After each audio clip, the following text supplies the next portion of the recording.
nossa vida aqui era cortar cana, limpar mato e carregar caminhão, porque era uma vida diferente de hoje, porque era uma vida que a gente trabalhava para os patrão, para o usineiro.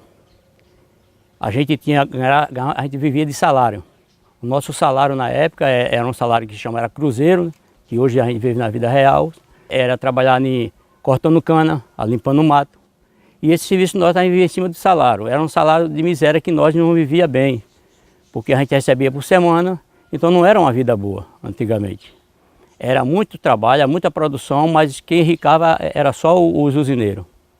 O direito de trabalhador na época era o seguinte: a gente não tinha um direito no conceito de moradia, uma moradia digna. A gente não tinha condições de estudar na época, a gente tinha isso. Já com os tempos foi que a usina começou a contratar umas professoras e começou a ensinar os nossos filhos, mas a vida da gente era mais trabalhar do campo mesmo. Era mais trabalho do que estudar na época. Aqui, né, nesse mesmo prédio, eu estudei. Foi onde eu aprendi as primeiras palavras, as primeiras letras. Eu estudei, eu entrei com 6 anos de idade.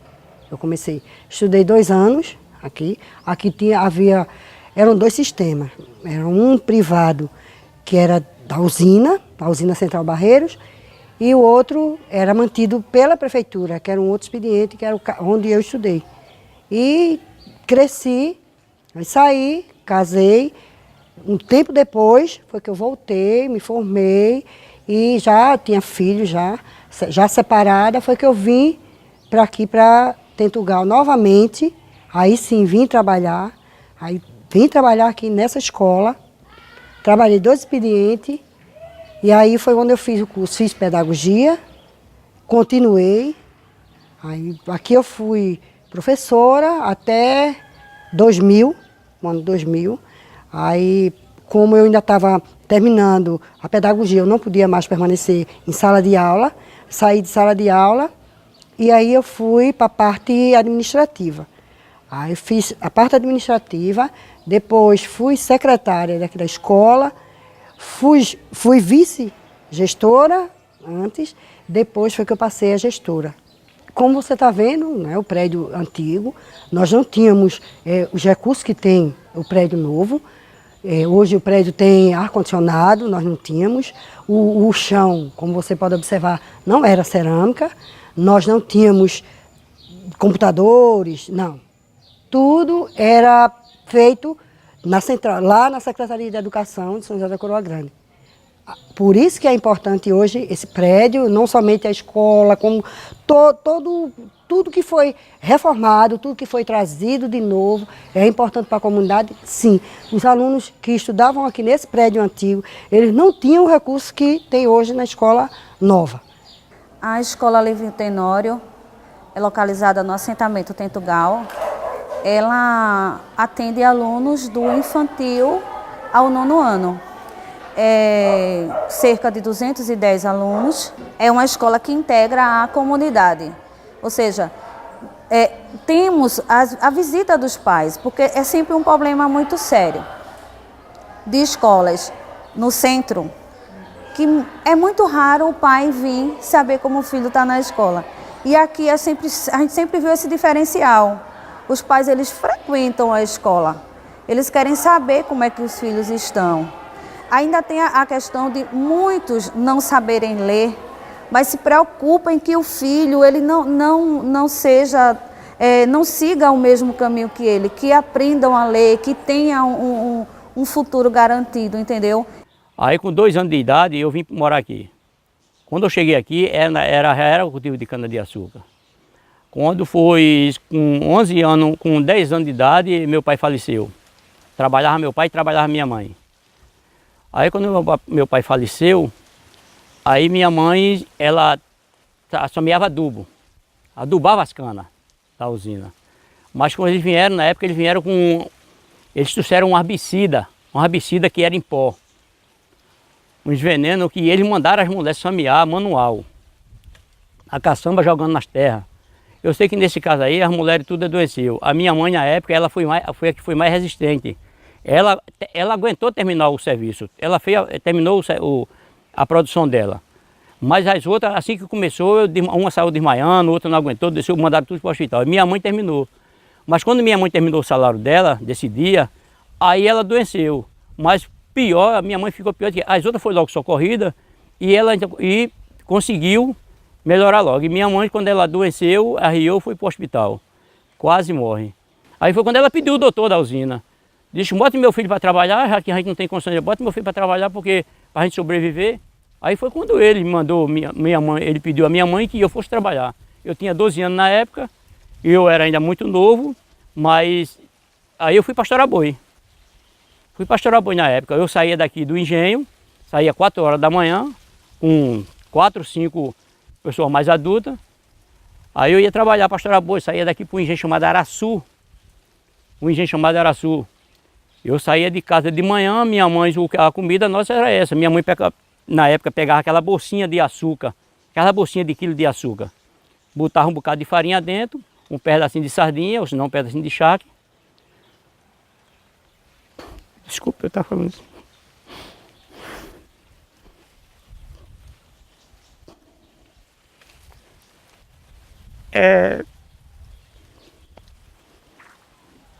Eu não queria nem lembrar disso, mas é triste, sabe? Eu ia para a beira do brejo, abria lá o brejinho, a água ficava uma água limpa. Aí começava a comer minha farinha com charque, quando não era charque, era sardinha. Aí, quando eu acabava de comer, tomava água e voltava de novo para a atividade. Era tão triste que a gente saía de 3 horas da manhã, a gente chegava às 7 horas da noite, chegava meia-noite. Tinha muitas vezes que a gente estava num engenho chamado Jindaí. Teve vez na época do inverno, chovendo, meia-noite a gente estava lá esperando o transporte. O transporte na época era esses caminhão de cana, esses galão. O transporte era aquele.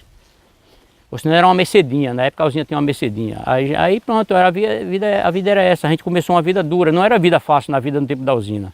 Tinha muito emprego, serviço tinha bastante, mas era um serviço que não era fácil, era escravidão mesmo. Em 97, a usina ela começou a atrasar o pagamento. O salário, ela pagava semanal. Depois ela começou a pagar a metade do salário semanal, que era 3 dias por semana ela pagava. A gente trabalhava ela começou a pagar 3. Aí foi quando a gente ficamos sem trabalho, ficamos sem emprego. Então o que foi que a gente resolveu? Então a gente chamou o sindicato para o que era que a gente ia fazer. O primeiro passo que a gente fez foi a gente entrar na justiça a questão trabalhista, pelo tempo de trabalho que nós trabalhamos. Que elas, quando ela faliu, ela nos abandonou. E o que foi que ela fez? Ela contratou o rendeiro, e quando acabar, ela contratou o rendeiro e botou o rendeiro para tomar conta da terra, da fazenda. E os trabalhadores ficou sem trabalho.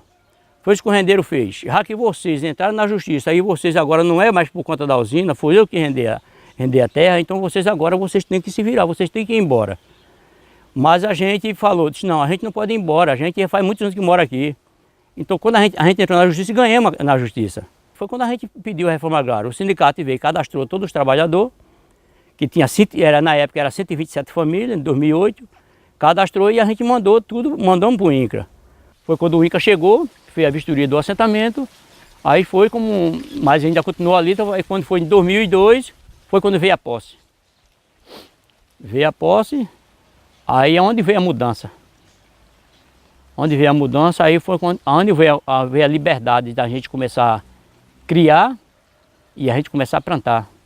Quando eu trabalhei aqui na Livre Tenório anteriormente, antes da minha gestão, ela não era elevada de 6º ao 9º. Ela tinha apenas de 1º ao 5º ano. Daqui já saíram muitos profissionais competentes. Assim, e o incentivo, os projetos, aqui como assentamento, projeto como esse assim, que vocês trazem, é de grande importância para essa comunidade, porque é uma comunidade muito carente, que precisa sim de muito incentivo para que esses alunos, no decorrer da sua jornada escolar, não se percam no caminho.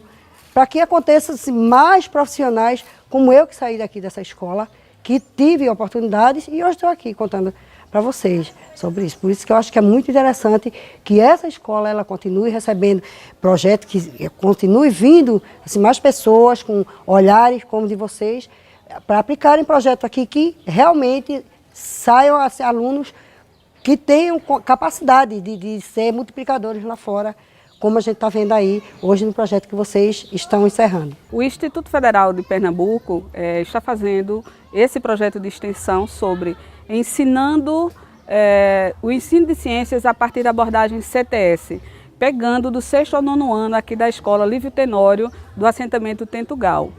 Então, o objetivo, o propósito maior desse projeto é justamente articular o ensino de ciência ao contexto da comunidade. Por essa razão, se fez toda uma pesquisa para identificar os principais problemas da comunidade. Então, a gente coletou dados com aproximadamente 92 pessoas, exatamente 92 pessoas do assentamento, moradores dos assentamentos assentados da reforma agrária.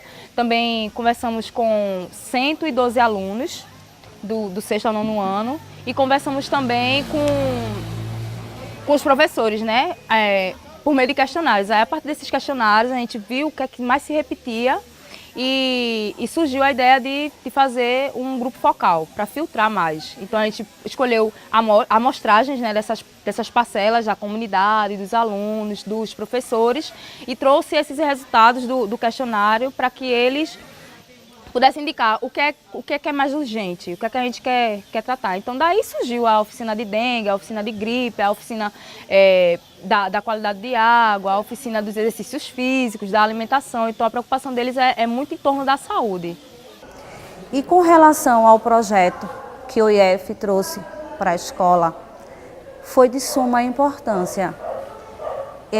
Eu, que sou professora de ciências, eu vi assim uma mudança nos meus alunos em questão de se expor, de apresentações de trabalhos. Então eu fiquei encantada, primeiro com a temática.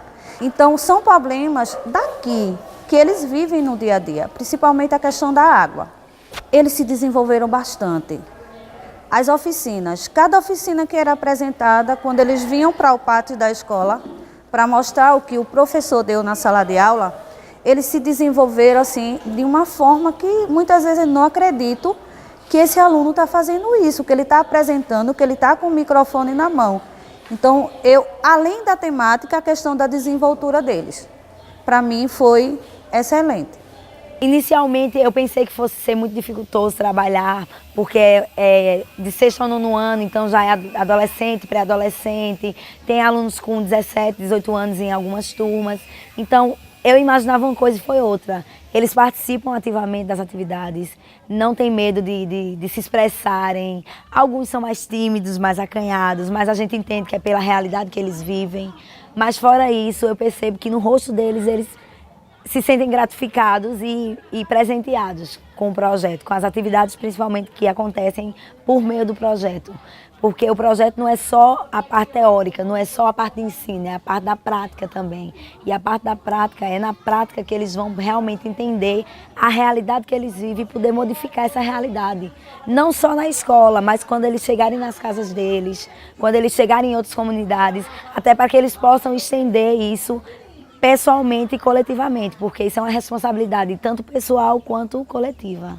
Eu acredito que futuramente eu vou encontrar ele com outro olhar, mas hoje a gente já consegue ver esse diferencial, porque quando eles saem da sala a gente já sabe que realmente ele aprendeu alguma coisa. Ele já não está só se limitando em sala de aula, mas está levando para a comunidade, está levando para os familiares dele esse conhecimento. E eu tenho certeza absoluta que futuramente, né, como a gente já está vendo esse movimento, essa mudança aqui, mas a gente já está vendo que futuramente essa mudança vai estar bem mais ampla, não só dentro de sala de aula, mas como na própria comunidade. Eles ensinaram várias coisas, mas o interessante que eu achei foi sobre o ciclo da água, que, bom, aqui no engenho tem um monte de lixo, aqui tipo um lixão.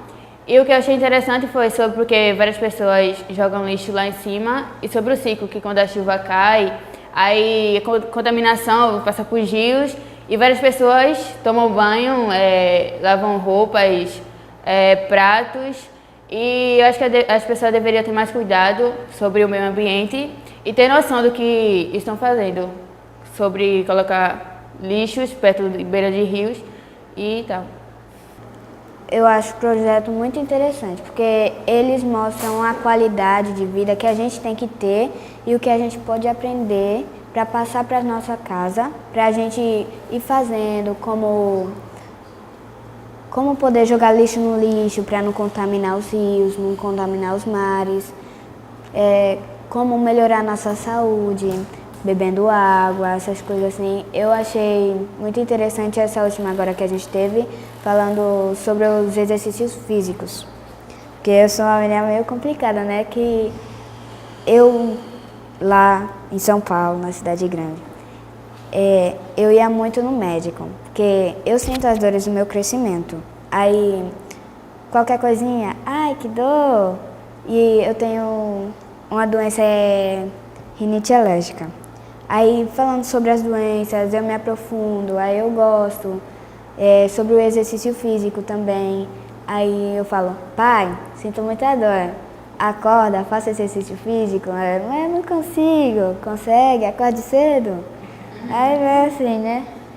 Aí quando chego em casa, eu chego, pai, olha o que a gente aprendeu sobre isso, isso e isso. Aí ele, que legal. Às vezes quando minha mãe tá dormindo, aí eu chego lá em casa, mãe, olha o que a gente aprendeu hoje. A gente aprendeu sobre isso, isso e isso, aprendeu sobre a água, aprendeu como combater as doenças. É legal, acho muito interessante. Ela contagia, na verdade, todo mundo, né, com as informações. Quando ela teve, acho que alguma coisa relativa à alimentação. Então a gente sentou, a gente foi dormir quase meia-noite, ela contando o que aprendeu, as informações, e bem entusiasmada. Inclusive teve uma experiência com, eu não lembro o tipo de material que ela me pediu para comprar para fazer a experiência. Mas aí até eu estou esquecido. Mas pediu para me comprar para ela fazer a experiência em casa para me entender melhor. Então é muito satisfatório para nós pais ter nossos filhos envolvidos com esse tipo de projeto. O indivíduo bem informado, ele tem um futuro promissor, né? E a educação para nossos filhos é tudo. Aqui no assentamento nós vemos famílias humildes, avós que não foram alfabetizados, a história de bisavós que não conhecem um livro. Então, meu pai, ele priorizou a nossa educação. Nós somos em 9 irmãos, né? 9 homens e 2 meninas, são 11 ao todo.